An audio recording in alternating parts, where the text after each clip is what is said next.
नमस्कार. तुमचं खूप खूप स्वागत आहे. मला एक तुमच्याबरोबर लोकांना पण सांगायला आवडेल की आमचा हा ओव्हरऑल सिरीज चालू आहे. तो सिरीज मला पूर्ण एक पॅरेंट्सने स्कूलामध्ये कॉलेजमध्ये दाखवला पाहिजे अशा प्रकारे आमचे ओव्हरऑल कन्व्हर्सेशन होणार आहे. आणि स्पेशली मला असं वाटतं की हा जे आमचे एपिसोड आहे हे प्रत्येक स्कूलामध्ये ना टीचरने बघितले पाहिजे. कारण असं म्हणतात की टीचर जे आहेत पहिले आमचे गुरु आहेत आणि आमचे जे गुरु होते वेगळे होते आणि आता जे गुरु आहेत ते वेगळे आहेत. सो गुरु ऍक्च्युली जर चांगले झाले तर मुलं पण चांगले होणार, ते पण नंतर कुठेतरी गुरु होणार. बरोबर बरोबर. सो म्हणून ओव्हरऑल म्हटलं की हा कंपल्सरी एपिसोड आहे टीचरसाठी. मुलं बघू शकतात आणि नंतर पॅरेंट्स बघू शकतात. आणि मी फोर्स करणार आहे की मुलांनी बघावा म्हणून, पण स्पेशली टीचर्स आणि पॅरेंट्ससाठी हा पॉडकास्ट ओव्हरऑल होणार आहे. नक्कीच. सो माझा पहिला तसा एक प्रश्न आहे, तुम्ही खूप मुलांशी डील करतात, खूप स्कूलांनी तुम्ही कार्यक्रम घेतात, प्रोग्राम्स घेतात, psychology regarding, sociology regarding. So major problem तुम्ही शाळेमध्ये काय बघितलं आहे जे टीचर्सच्या मध्ये असं आहे जे टीचर्स करू शकत नाही, तेवढे गॅप आहेत मुलांसाठी, असं कोणता आहे? बर. सो खरं तर असं एक सुरुवात करायची झाली तर पहिलं म्हणजे काय की आपल्या एज्युकेशन सिस्टम मध्ये थोडे गॅप्स आहेत. ते तर तुम्ही डिनाय करून चालणारच नाही, तो आहे गॅप. आता त्या मानाने जे सध्या NEP येत आहे, नॅशनल एज्युकेशन पॉलिसी, सो त्यामुळे काही चांगले टॉपिक्स, काही जे करिक्युलर मध्ये जे करिअरला इम्पॉर्टंट होणार असे भरपूर टॉपिक सध्या येत आहेत. त्याच्यामुळे ते मुलांना उपयोगी आहेतच. पण त्यासोबत ना एक जो सर्वात इम्पॉर्टंट मुद्दा जो मी हल्ली बघितलाय तो म्हणजे आहे जे कोविड पास आउट झालेले जे बॅचेस आहेत त्यांना प्रॉब्लेम हा आहे ना की त्यांना अभ्यासामध्ये एक्स्ट्रा एफर्ट्स हे घ्यावेच लागणार आहेत. हे प्रत्येक पालकांनी, शिक्षकांनी हे मान्य करायलाच पाहिजे. त्याच्याशिवाय दुसरा पर्यायच नाही आपल्याकडे. कारण आपला काळ वेगळा होता. आपल्याला सेल्फ स्टडीची सवय होती, आपल्याला वाचनाची सवय होती. आता ही पिढी जी कोविड पास आउट आहे ह्यांची महत्वाची वर्ष ही वाया गेली. आता त्याच्यात दोष कोणाचाच नाहीये. तो सर्कमस्टान्सेस होती, सिच्युएशन होती, परिस्थिती होती, ती कुणाच्याच हातात नव्हती. पण आता सत्य परिस्थिती, द ब्रुटल रियालिटी, ती हीच आहे की ती तर मुलं लहान आहेत, त्यांना ती समज नसणारच, कमीच असणार. तरी आपण अंडर एस्टिमेट करू नये, कारण ते आपल्यापेक्षा खरं हुशार आहेत.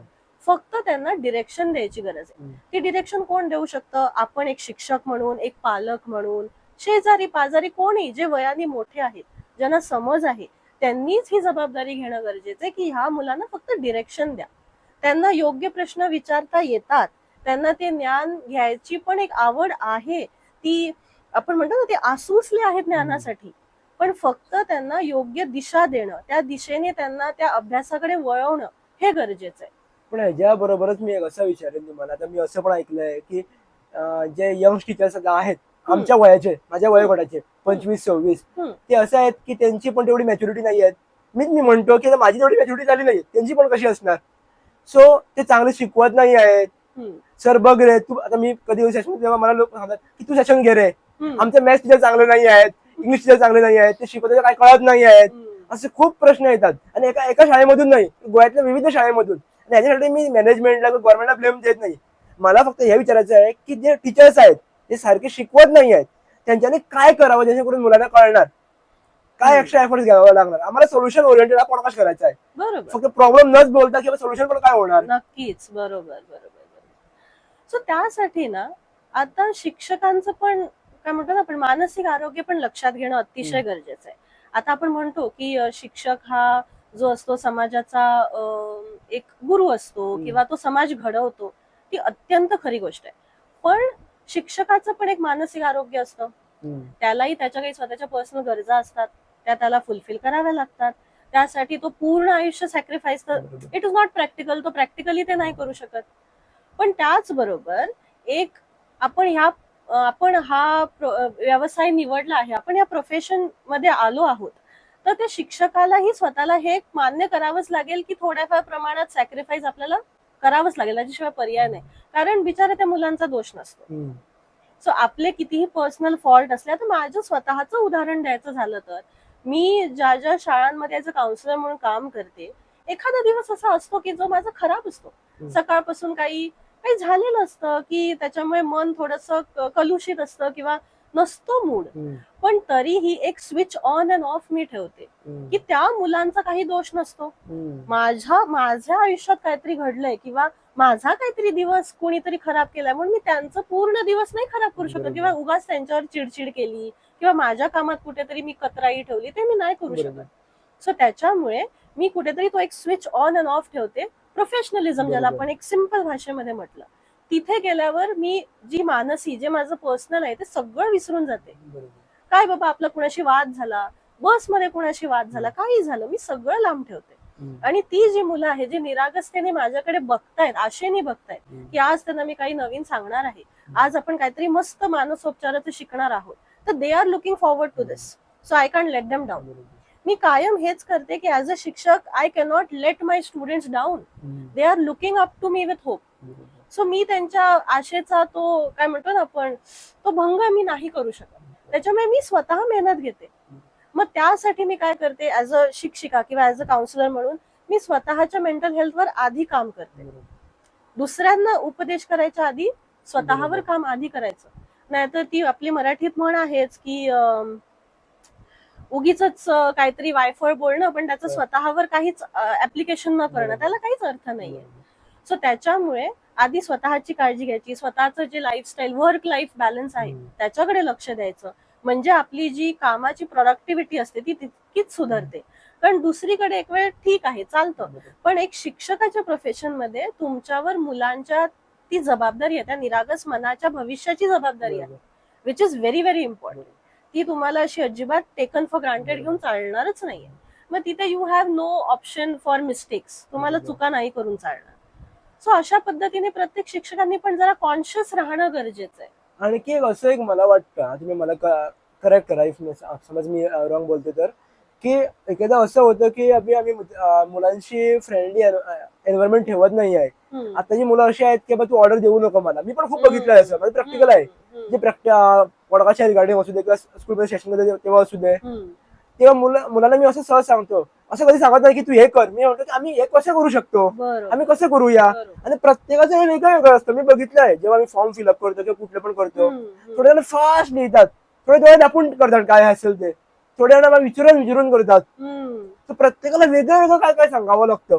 बरोबर बरोबर. आम्ही कसं मिळून करू शकतो, मिळून त्याच्यावर कसं राहायचं याच्यावर जर आम्ही जर फोकस केला टीचर्सने, यंग टीचर्सने बेसिकली, तर चांगलं होणार. आणि जे दुसरं सोल्युशन मला असं वाटतं की तुम्ही एक्सप्लेन करा, आणखी जे आमचे एक्सपिरियन्स टीचर आहेत, ज्यांनी ऑलरेडी शिकवलेले आहेत 20-25 वर्ष, त्यांचा एक्सपिरियन्स घ्या, त्यांच्याशी बोला, चर्चा करा आणि डिस्कस करा. मी असं बघितलं यंग टीचर्स आहे ना, ते सिनियर टीचर्सकडे बोलत नाहीये. आपलं कॅबिन सगळं, तुझं कॅबिन वेगळं.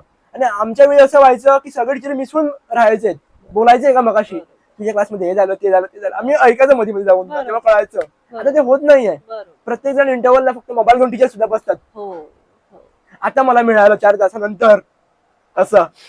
पण अगोदर काय व्हायचं की आम्ही मिळून डिस्कस करूया, बोलूया, तुझ्या क्लासमध्ये काय झालं ग, माझ्या क्लासमध्ये काय झालं, तिकडे वय न बघता ते एकामेकाशी बोलायचं सगळं. पण आता ते होत नाहीये. सो हा कसं काय होऊ शकतो, हा एक मला ट्रॅप वाटतो कुठे तर टीचर्सचा. जर तुम्ही इकडे एक्सप्लेन केला तर इम्प्रूव्ह कसं झालं तर. सो त्या दृष्टीने बघायला गेलं ना, तर आपण एक सोशल इनिशिएटिव्ह हा घेऊ शकतो की सगळ्या काउन्सिलर्सना एकत्र करून मे बी काही टीचर्सच्या मेंटल हेल्थ विषयी, teachers and students mental wellbeing, असा मे बी काही आपण वर्कशॉप्स आयोजित केले की जिथे आपण फक्त मुलांनाच शिकवणं असं नाही, पण शिक्षकांना पण जसं मी म्हटलं तसं त्यांच्याही मेंटल हेल्थची एक जबाबदारी असतेच. ती ऍज अ इन्स्टिट्यूशन म्हणून प्रत्येक इन्स्टिट्यूशन ते इनिशिएटिव्ह रन करू शकतं की जे शिक्षक आहेत, जे आमच्या सोबत काम करतात, त्या इन्स्टिट्यूशनचा एक भाग आहे. सो प्रत्येक इन्स्टिट्यूशनची पण एक ती जबाबदारी पडते की टीचर्स म्हटलं ते त्यांचे एम्प्लॉई झाले ना, तर एम्प्लॉई वेलबिंग तसे प्रोग्राम रन करू शकतो की जर शिक्षकांचं स्वतःचं मेंटल वेलबिंग चांगलं असेल, जर त्यांचं मानसिक स्वास्थ्य मॅनेज्ड असेल, तर ऑब्व्हियसली त्यांची प्रोडक्टिव्हिटी चांगलीच होणार आहे. सो तो एक मुद्दा झाला की आपण ते इनिशिएटिव्ह रन करू शकतो. हा, तसं एक होऊ शकतं.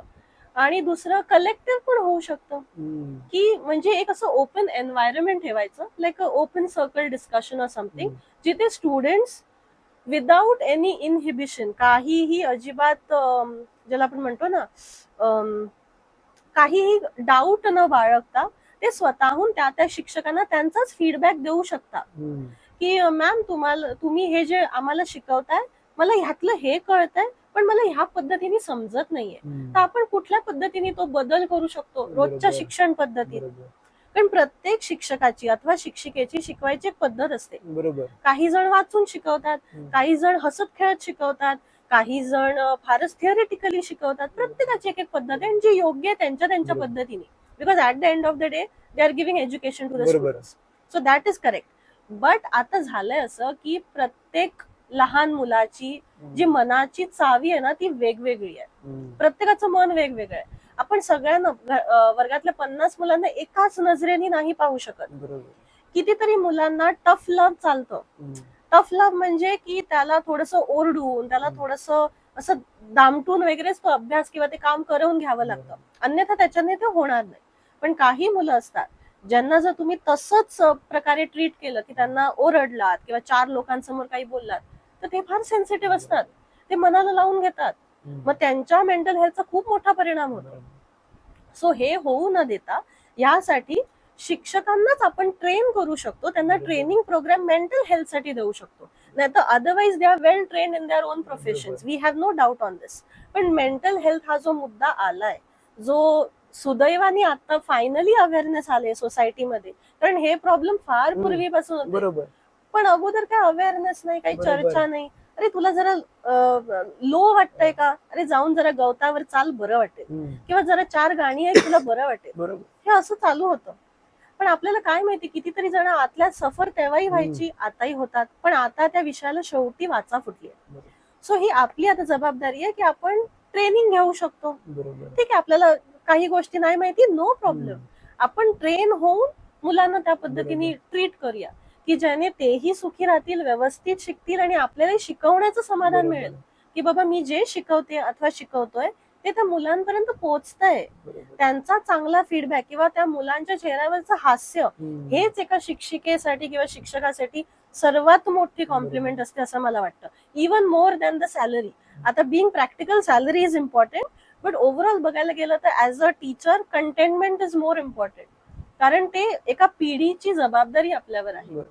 हे आहे तेच, पण ह्याच्याबरोबरच मी एक रिक्वेस्ट अशी करेल की गव्हर्नमेंटला माझी रिक्वेस्ट पोहोचणार की नाही मला माहितीच नाही, पण एक ओव्हरऑल एक मॅनेजमेंटचा कोणी बघितलं पण त्याला पोचला हा व्हिडिओ तर छान होईल की बा आता तुम्ही जर एका टीचरला 15,000 सॅलरी देता आणि तुम्ही त्याच्याकडनं काम करून देता 8 तासाचं, तू घरी जाऊन पण हे काम कर, इकडे पण हे काम कर, तो हॅक्टिंग होणारच टीचर आहे. बरोबर. तिकडे पण काहीतरी सॅलरी वाढली पाहिजे. फक्त मुलाबरोबर हॅप्पी राहून राहून पोट भरणार नाही आहे. आणि आता लाईफस्टाईल अशी आहे की बेसिकच तुला खर्च येतो 10,000 पर पर्सनॅलिटी, बेसिक नॉर्मल म्हणतो मी, तर 15,000 मध्ये काय होणार आहे आणि त्या एक्सपिरियन्सचा काय फायदा जर तुझं मेंटल हेल्थ राहत नाही तर. बरोबर. नाही तर दुसरा असा पर्याय काढला पाहिजे, जर तुम्ही त्याला 15,000 ऑप्शन सॅलरी देतात तर त्याला त्याकडे दुसरा ऑप्शन असा असला पाहिजे की संध्याकाळी आपलं काय ओन करू शकतो. तुम्ही त्याला ते पण करायला देत नाही, तुम्ही तुमचं काम त्याला घरी घेऊन करून देतात. म्हणजे 15,000 मध्ये तुम्ही फक्त 24 तास साखी घेतात. मी असं बघितलंय. थोडी माझी मी नावं घेत नाही, त्याला कझन म्हणून मी शब्द देतो, थोडी माझी कझन्स आहेत, माझ्या बरोबर बसले थोडे कर रे काम, पण हे काय काय फायदा काय याचा, त्याचं माझं काम केलं तुला काहीतरी जास्त होणार. मग जास्त कामं येतात त्यांच्याकडे 15,000 मध्ये, लाईक काय म्हणतात त्याला, ती नको तशी खूप कामं येतात. एक तर असं झालं पाहिजे की स्कूलातली कामं सगळी स्कूलमध्ये, नाहीतर त्याला संध्याकाळी फ्रीडम तरी द्या की तुम्ही दुसऱ्या कुठले तरी ऑप्शन बघा. आफ्टर 5 PM तुम्हाला मी काय सांगणारच नाही, तुम्ही पाहिजे तुम्ही करा, ऑन करा, काय ते करा, पण त्याचा इफेक्ट इकडे होता कामा नाही. त्यांचं पण माइंड ओपन झाला ना की आम्हाला 5 मिनिटं काय काम नसणार, आम्ही करूया, त्यांची चॉईस नाही, काम करू दे ना किंवा नको करू दे, पण तुम्ही त्याला ब्लॉक नका देऊ. एकेदा थोड्या स्कूलमध्ये बघितलं मी 5-6 पर्यंत मिटिंग चालतात, तरी घरी जाऊन आपण ते जेवत पण नाही, 11 पर्यंत जे काय ते काम करतात, नोट्स करेक्शन हे करेक्शन, सगळं घरी कशाला. थोडं ड्युरेशन टाइम मध्ये चालतं, परीक्षा असेल किंवा काय असेल तो भाग वेगळा, पण काही ना काही चालूच, तर कसं माणूस स्टेबल होणार. मग असे जे ओव्हरवर्क टीचर्स असतात ते मुलांपर्यंत तरी कशी ती शिक्षा पोहोचवणार, त्याच्यात कुणाचाच दोष नाही, हा परिस्थिती आणि सिस्टमचा दोष आहे. टू बी व्हेरी ऑनेस्ट हा हम्म. सिस्टमचा दोष आहे. पण आता प्रत्येक वेळेला आपण सिस्टमलाच दोष देऊन पण काही पण उपयोगाचं पर्याय इकडे नाही. कुठल्या तरी मॅनेजमेंट काढू शकतो ना मधला, किंवा त्याचे हेड मिस्ट्रेस त्याचा इंचार्ज तरी काढू शकतो. बरोबर फॉर एक्झाम्पल तुमचा जर इंचार्ज मी आहे तर मी काहीतरी उपाय काढू शकतो ना. बरोबर. मग जसं आपण हो. डिस्कस केलं तसं इनिशिएटिव्ह रन आपण नक्कीच करू शकतो, बरोबर. की ज्याने कारण आता जसं मी म्हणाले तसं आता आम्हीच एक काउन्सिलर म्हणून ऑलरेडी अपॉइंटेड आहोत. बरोबर. सो मुलांचे ज्या गरजा आहेत त्या कव्हर होत आहेत. बरोबर. आता शिक्षकांच्या गरजा कोण, त्यांचं म्हणणं कोण ऐकणार? बरोबर. त्यांचेही पर्सनल प्रॉब्लेम्स आहेत, बरोबर. त्यांनाही स्वतःची मुलं असतात, बरोबर. त्यांना ते पण आता कितीतरी शिक्षकांना मी ओळखते की ज्यांची स्वतःची मुलं त्या अडनिड्या वयातून जात आहेत, ऍडॉलसन्स, आणि त्यांना ते मॅनेजमेंटचा खूप त्रास होतोय की काम मॅनेज करायचं, घरी मुलांचं बरोबर. पण हे एक जो बंडखोरीचा आता तो नेचर असतो रिबेलियनचा, ऍडॉलसन्सचा, तोही मॅनेज करायचा, घरच्या बरोबर. जबाबदाऱ्या पण मॅनेज करायच्या. ज्या शिक्षिका आहेत, स्त्री वर्ग, हम्म. त्यांना तर डबल ड्युटीज, बरोबर. कारण घरातल्या ड्युटीज काही कुणाला चुकत नाही, तुम्ही बरोबर. वर्किंग वुमन असा किंवा काहीही. मग त्यांच्या मानसिक स्वास्थ्याचं काय? आणि जेव्हा हे असे ओव्हरवर्क होऊन जेव्हा कॉलेज किंवा शाळांमध्ये येतात, तर आपण नाही त्यांच्याकडून अपेक्षा करू शकत की ते मुलांना 100% देऊ शकतील. बरोबर. आणि ते मुलांना बिचारांना काहीच माहित नाही. बरोबर. त्यामुळे ते शिक्षकांना इधर दोष देतात बरोबर. किंवा they start hating the teachers. बरोबर आहे. पण त्याच्यात मुलांचाही दोष नाही. बरोबर आहे. तर ह्याच्यात मतितार्थ हाच आहे की आपल्याला स्वतःहून सिस्टम मध्ये जरासा बदल करावा बरोबर. लागेल. आपण one step at a time तरी बदल बरोबर. करू शकतो. बरोबर आहे. आता ऑलरेडी गव्हर्नमेंटनी एनईपी वगैरे आणून थोड्या बदलाला सुरुवात केलीच आहे. हो. दॅट इज वेल अप्रिशिएटेड आणि बरोबर. ते ऍक्च्युली खूप गरजेचं आहे. पण मेंटल हेल्थ शिक्षकांविषयी, एम्प्लॉईज विषयी बरोबर. अत्यंत गरजेचं आहे. नाही, आता फक्त काय जे गव्हर्नमेंट करतात ते खूप चांगलं करतात, पण फक्त आम्ही गव्हर्नमेंट वरती डिपेंड राहू शकत नाही ना. बरोबर. काहीतरी करायला पाहिजे ना. गव्हर्नमेंटचा रूल सगळ्यांसाठी सेम असणार, पण प्रत्येक शाळेमध्ये रूल वेगळा वेगळा लागणार ना. हो. प्रत्येक शाळेची स्ट्रेंथ वेगळी असणार ना. आता जे पर्टिक्युलर मी ज्या शाळेत सेशन समज घेतो तिकडे मुलं मे बी असणार 50-60, तुम्ही जिकडे घेता तिकडे असणार 100. दोघांचा प्रेशर वेगळा झाला ना. बरोबर. रूल तर एकच आहे. आता मला सांगा, पण ते रुलात दोघे जण कसे बसले? बरोबर. आणि हे गव्हर्नमेंट सगळं करू शकत नाही ना. हे करू शकतो आमचे स्कूलचे मॅनेजमेंट किंवा जे आपले कोणी इंचार्ज आहे पर्टिक्युलर फील्डमध्ये, ते करू शकतात ना. नाही स्वतः आपल्याला करायला लागणार, स्वतःमध्ये कुठेतरी बदल करावा लागणार ना. आणि second student point of view मला असं वाटतंय की एक जसं फॉर्मॅट होता ना की होमवर्क तुम्ही घरी करा, हे करा, ते करा, मला वाटतं ते कुठेतरी कमी झालं पाहिजे. खूपच कमी झालं पाहिजे. झालं आहे कमी, पण त्याचा काही युज ऍक्च्युली होत नाहीये. मी पर्सनली असं मुलाला ओळखतो आमच्या रिलेटिव्ह मध्ये, तुम्ही कुठल्या पण होमवर्क द्या, ते 10 मिनिटात करून काढतात AI ChatGPT युज करून. तर काय उपयोग त्याचा देऊन? त्याच्यात तर असं काहीतरी ऍक्टिव्हिटीज द्या की ChatGPT युज करून ते काहीतरी आपल्या लाईफ मध्ये इम्प्लिमेंट करू शकतात. त्यांच्या इंटरेस्ट मध्ये त्यांना फाईंड करायला लावा, हाडून दाखवायला सांगा. बरोबर. त्यांना असं सांगा की बा फॉर एक्झाम्पल गोव्यातले 10 मुख्यमंत्री कोणते सुधारणार, त्यांना नॉलेज तरी भेटणार. मला एक्स्ट्रा असं काहीतरी नियर बाय किंवा असं काही ऍक्टिव्हिटीज द्या जे गुगलवर अवेलेबल नाही आहेत. फॉर एक्झाम्पल तिकडे तू राहते, तिकडचे 10 गावात तिकडे कोण कोण राहत होते, कोण सिनियर्स होते तुमच्या गावातला, कुठून सुरुवात झाली तुमच्या गावाची हिस्ट्री फाइंड कर. ती गुगलवर भेटणार नाही त्याला. बरोबर. सो तो विचारणार ना गावाला जाऊन, जाणताना सगळ्यांना विचारणार ना.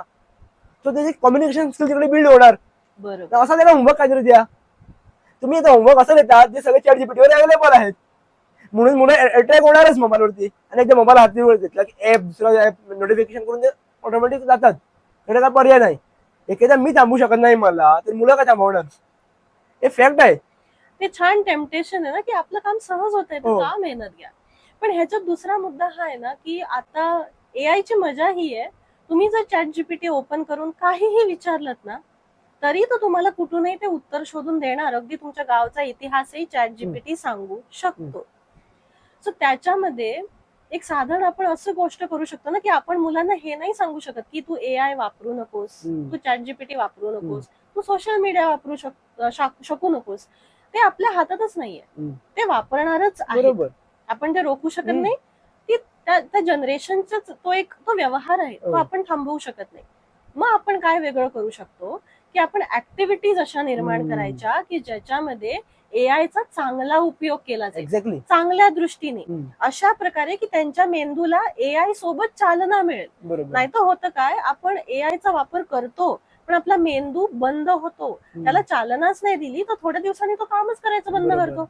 मग मेमरी प्रॉब्लेम सुरू होतात. आता अल्झायमर्स का वाढतायत? त्याचे विविध कारण आहेत. पण यंगर जनरेशन मध्ये जो मेमरी प्रॉब्लेम होतोय कारण इथे चालनच नाहीये. आता आपली पिढी कशी क्रॉसवर्ड सोडवायची, शब्दकोड असेल, सुडोकू असेल, ही पिढी ते नाही करत. कितीतरी मी असंच विचारते, त्यांना माहित पण नसतं की न्यूजपेपर मध्ये असं काही येतंय. कारण न्यूजपेपरच बघतोय कोण, डिजिटल न्यूज आलाय, त्याला कोण नाही म्हणत नाही. ती चांगलीच गोष्ट आहे, जितकी डिजिटल आपली डेव्हलपमेंट झाली ही उत्कृष्ट आहे.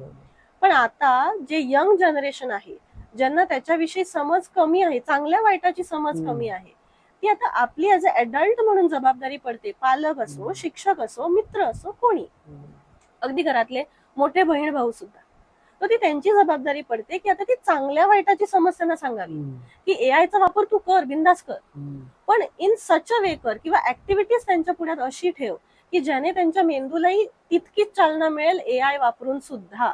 उलट एआयने त्यांच्या क्रिएटिव्हिटीला कसं जास्त उपयोग होईल असा विचार करावा. की एआयचा उपयोग झाला तर झाला, त्यांना त्याच्याविषयी कोणी करूच नको किंवा नाहीच असं पण म्हणता येणार नाही, पण त्यासोबत त्याच्या मेंदूलाही तितकीच चालना मिळते, त्याचं जे मेंटल अबिलिटी आहे तेही तितकीच डेव्हलप होते. इकडे मला असे एखादं बोलता सहज एक सुचलं की आता आम्ही असं करू शकतो, फॉर एक्झाम्पल आम्ही कोणाला मोबाईल बंद कर सांगू शकत नाही. आता मी याला कधी सांगतच नाही, तू करतोय मला दाखव म्हणतो, मी पण ते करून बघतो. सो याच्यावरती असं एक आहे मला वाटतं सोल्युशन, की आता फॉर एक्झाम्पल एका क्लासमध्ये जर 50 मुलं आहे, 50 20 मुलं ते मोबाईल यूज करतात, त्यांना काय सांगायचं, जे तुम्ही करतात बघा सगळं करा. दुसऱ्या दिवशी काय करायचं, जेव्हा फ्री लेक्चर असतं किंवा एक टाइम असतो तेव्हा टीचरने काय करायचं, तू काल मोबाईल मध्ये काय काय केलं ते आम्ही नोट्स काढूया आणि डिस्कशन करूया. For example me WhatsApp use केला 2 तास, तर व्हॉट्सअपवरती तू काय काय केलं पर्सनल सांगू नको, पण कोणाकोणाबरोबर काय केलं, कसले फोटो शेअर केले ते मला सांग, तर मला पण कळलं की हे होऊ शकतं व्हॉट्सअपमुळे म्हणून. तू काय युज केलं रे ते मला सांग, ते तू काय युज केलं, तर एकामेकाची आयडिया शेअर होणार आणि कळणार की कोण काय युज करतात ते, बरोबर डेव्हलपमेंट होणार. दुसऱ्या वेळी असं होणार, अरे मी फालतू रील्स बघितले, काय सांगणार त्याला जाऊन, सो मी हे बंद ऑटोमॅटिक ते बंद करणार आणि ते काहीतरी चांगलं बघणार, कारण मला काहीतरी टीचरला सांगायचं आहे. बरोबर, टीचरने म्हणायला पाहिजे, मी पण एक पॉडकास्ट बघितला, जो पॉडकास्ट हे शिकलो, तुम्ही पण बघा तो. हा हो बघतो, तुम्ही बघितलं का नाही, मला वेगळे टॉपिकवर डिस्कशन झालं पाहिजे, तेव्हा कुठेतरी ते कंटेंट ऑटोमॅटिक चांगलं होणार. दुसऱ्याशी असं करता करता अचानक म्हटलं पाहिजे, आज आम्ही करूया, आजचा उंबाग असा आहे की आज आम्ही कुणीच मोबाईल युज करूया नको, आणि उद्या आम्ही डिस्कस करूया की मोबाईल न युज करता आम्ही काय काय केलं. बरोबर, पण डायरेक्ट जर तुम्ही सांगितलं तर होणार नाही. ते त्यांच्या लाईन मध्ये पहिली घुसा, नंतर त्यांना बाहेर काढा. सो असं करावं लागणार आम्हाला. सो एक मला वाटतं ह्यासाठी एफर्ट्स खूपच घ्यावे लागणार, घ्यावं लागतं मोठ्या प्रमाणात. आता मी तर म्हणेन की ऍज अ काउन्सिलर सुद्धा प्रत्येक पालकाला, शिक्षकाला आता हे एक्सेप्टन्स पाहिजेच की ह्या पिढीवर, जी कोविडच्या नंतर आलेली पिढी आहे, यांच्यावर आपल्याला 2x 3x जे म्हणतो ना इंटरनेट लँग्वेज मध्ये, तेवढी मेहनत घेणं गरजेचंच आहे. दुसरा पर्याय शिल्लक नाही. मॅडम मी याला एफर्ट्स म्हणणार नाही, ही एक रिस्पॉन्सिबिलिटी आहे टीचर म्हणून. करेक्ट. आता मी सांगतो कशाला तुम्हाला, एक मला वाटतं की एज अ पॉडकास्टर म्हणून माझी रिस्पॉन्सिबिलिटी आहे की चांगलं काहीतरी प्रश्न मांडायचे, चांगलं काहीतरी सोल्युशन द्यायचं. कारण लोक बघतात, फक्त लोक बघत नाही आहे, कोणतरी फॅमिली बघणार, मुलं बघणार. प्रत्येक सेंटेन्सचा कुठेतरी तुला हे होतं ना, ते इन्फॉर्मेशन होते ना, आम्ही जे काही इम्पॅक्ट आमच्या डोक्यावरती होतं ना, नक्कीच. तर माझ्या सेंटेन्स आपण काय होणारच ना, कुठेतरी होणारच ना, तर काहीतरी चांगलंच द्यावं ना. तर तुम्ही जिकडे अपॉइंट झाला, तुम्ही म्हटलं प्रमाणे, जर तुम्ही जिकडे अपॉइंट झालाय तर रिस्पॉन्सिबिलिटी तुम्हाला करावं लागणारच. ते जमत नाही ते सोडा द्या, आणि जे तुम्हाला वाटतं की कमी एफर्ट आहे तिकडे चला. पण मला जरी वाटतं की जो कोण टीचर मुलांना शिकवतो त्याने पर्टिक्युलर असायला पाहिजे. नक्कीच. टीचर हा फील्ड ऑलमोस्ट टॉप आहे, असणारच आहे. त्याला तर फेम बिम काय तो बघत नाही, फक्त मुलं कशी डेव्हलप करायची आहे त्याच्यावरती मोठी रिस्पॉन्सिबिलिटी असते. Teaching is a noble profession म्हणतो आपण, ते उगाच नाही. सो तुम्ही काहीतरी असं वेगळं करा, त्यांच्या गोष्टी घेऊन चला. त्या दिवशीच मी एक सहज मुलांना विचारलं की तुम्ही कुठले मोबाईलवरती गेम्स खेळतात. त्यांनी मला सहज नावं सांगितली, 4-5 नावं सांगितली. अरे म्हटलं ही कुठली गेम, या गेम मध्ये काय असतं, काय असतं. नंतर असं करता बोलणं डिस्कशन 15 मिनिटावर गेलं. नंतर मी म्हटलं या गेमिंगचे ऍडव्हान्टेजेस काय. तिने एक म्हटलं मला काय फ्री फायर काहीतरी सांगितलं, मला याचे ऍडव्हान्टेजेस काय. त्याने मला काय काय सांगितलं की बोलणं होतं, कम्युनिकेशन, आम्ही बोलतात एकामेकाशी खूप काय बोलतात. मी काय म्हटलं हे सगळं व्हर्च्युअल असतं रे का म्हटलं. आम्ही एक काम करू शकतो, असं सिमिलर एक गेम आहे आमची लगोरी.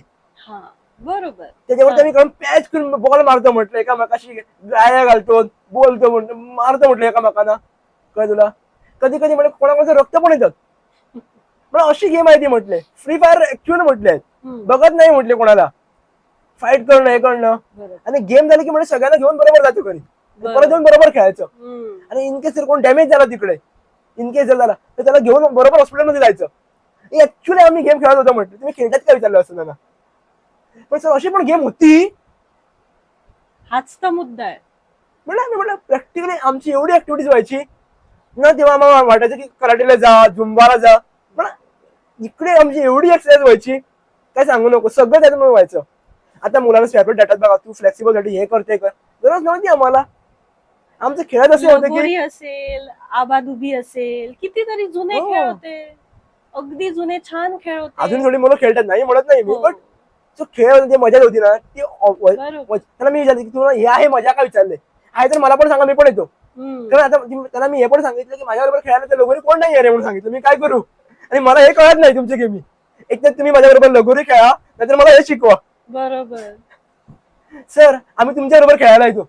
हा, मग इथे छान वाटलं की मला वाटलं की हा सेशन चांगलं चाललंय, असं त्यांच्याबरोबर फ्रेंडशिप झाली पाहिजे ना. बरोबर. आता तिकडे मी गेलो तर मुलं बोलतात मला कधी खेळूया सर लगोरी. आता मला ऍक्च्युअली प्लॅन करावा लागणार त्यासाठी, ते वेगळी मेहनत. नाही, हा खरंच चांगला इनिशिएटिव्ह किंवा टेक्निक आहे. आज जसं हेच ऐकून मला माझं आठवतं की आता म्हणजे हे रोजचाच व्यवहार येतो की जिथे मी आता ऍज अ काउन्सिलर म्हणून जाते रोज, तर कित्येक वेळेला असं होतं ना की मला वर्गात जाऊन ग्रुप सेशन घ्यावे लागतात. पण काही काही मुलं ग्रुपमध्ये जास्त खुलतात, मग असं एक वर्गात जाऊन लेक्चर सारखं घ्यावं लागतं. सो अशा वेळेला ना माझी खूप जुनी ती खोड आपण म्हणू शकतो की मी ना जाते तिथे माझ्या बॅगेत कायम एक पुस्तक असतं. सो मी पुस्तक घेऊन जाते सगळीकडे. मला ते पुस्तकाशिवाय काही असं होत नाही. दर आठवड्याला एक नवीन पुस्तक. सो माझ्याकडे स्वतःचीच एक मिनी लायब्ररी आहे. मी तसं आपण म्हणू शकतो ना वोरेशियस रीडर आपण म्हणतो इंग्लिशमध्ये, की प्रचंड पुस्तकी किडा. सो मी एक पुस्तकी किडा आहे. सो होतं असं की वर्गात सुद्धा मी ते पुस्तक असं घेऊन जाते, हातासरशी असतं मी घेऊन जाते. कुठल्याही विषयाचं असू शकतं ते. एखादी वि स खांडेकरांची कादंबरी असू शकते, वसंत कानेटकरांचं एखादं पुस्तक असू शकतं, किंवा वपू काळे असतील, पु ल देशपांडेंचं काही हास्य ललित लेख किंवा असं काही असेल, किंवा इंग्लिश काही असेल, जय शेट्टीचं एखादं फिलॉसॉफिकल किंवा मुराकामी असतील, असं कित्येक पुस्तकं अशी मी घेऊन वर्गात जाते. आता तुम्ही म्हणाल की आताच्या पिढीला वाचनाची आवड नाहीये, तर ह्याचं मी तुम्हाला व्हेरी इंटरेस्टिंग एक्झाम्पल देते. मी पुस्तक घेऊन गेले, टेबलावर ठेवलं, मी माझं काहीतरी त्या मुलांशी बोलते, पण नंतर कुठल्याशा मुलांना तिथे दिसतं मिसच्या हातामध्ये पुस्तक दिसतंय, दिसायला छान दिसतंय. मग मला येऊन विचारणार, मिस हे कुठलं पुस्तक आहे? मी म्हणणार तुला बघायचंय? तर मुलं मला म्हणतात बघू दे ना, मी बघतो. म्हटलं ठीक आहे, हे घे बघ, काही हरकत नाही, तू बघ. ती मुलं ते पुस्तक बघणार, त्याच्या मागची जी समरी असते तीही वाचणार, त्याच्यावरून ते लक्षात घेतात की हे पुस्तक कुठल्या विषयावरचं आहे, नाव वगैरे टिपून घेतात. मला मात्र काही सांगत नाही. नंतर 4 दिवसांनी नंतर मला कॉरिडॉर मध्ये येता जाता मध्येच म्हणतात, मिस ते तुमचं पुस्तक होतं ना, ते मी अमेझॉनवर शोधलं, मी ऑर्डर केलंय, मी वाचणार. किंवा मी इंटरनेटवर त्याची फ्री PDF शोधली, मला ती सापडली. आता ही तीच मुलं आहेत जी आपण म्हणतो की ज्यांना वाचनाची सवय नाहीये, पण आपल्याकडे नुसते बघून, सायकोलॉजीमध्ये आम्ही त्याला लर्निंग बाय इमिटेशन और ऑब्झर्वेशन म्हणतो, ते अजूनही थिअरी, बंडुरास थिअरी, ती अजूनही तितकीच ऍप्लिकेबल आहे. मी त्यांना असं जर सपोज सांगायला गेले असते की बाबांनो वाचा, हा वाचाल तर वाचाल वगैरे, ते भाषण ऐकून सोडून देणार की काय हे आम्हाला बोर करते, कीर्तन सांगते, बोर करते, मुलांना नको असते भाषण. हा, त्याच्यामुळे हे मी असं नाही सांगितलं. माझ्या ध्यानी मनी पण नसताना ते स्वतःहून शिकले. आता प्रत्येक वर्गातले ऍटलिस्ट 12-13 वर्ग जरी पकडले प्रत्येक बॅच, तरी ऍटलिस्ट 5-6 मुलं वाचायला शिकली आहेत आत्ताच्या काळामध्ये. ऍक्च्युली हार्ड कव्हर चांगली गोष्ट आहे ना. सो असं जर प्रत्येकाने केलं, आपण त्यांना उगाच भाषण द्यायला जायचं नाही, स्वतःमध्ये ते बदल घडवायचे ज्याच्याने ते पाहतील आणि ऑब्झर्वेशनने शिकतील. हा उत्तम पर्याय आहे आत्ताच्या जनरेशनला शिकवण्याचा. अन्यथा असे ते ऐकणार नाहीयेत, अजिबातच नाही. ती बंडखोरी असतेच असते. त्याच्यामुळे आपल्यातच बदल घडवायचे. आपणच फोन कमी वापरायचा, आपणच बोलताना कसं कोणाशी बोलतोय, कुठल्या टोन मध्ये बोलतोय हे बरोबर. आपणच लक्षात घ्यायचं, म्हणजे मुलांना ते पोलाइटली बोलणं शिकायला मिळतं, किंवा प्रोफेशनलिझम शिकायला बरोबर. मिळतं, किंवा एटिकेट शिकायला मिळतात. बरोबर. आपणच स्वतःच्या अंगी ते बरोबर. आणले तरच मुलं शिकणार.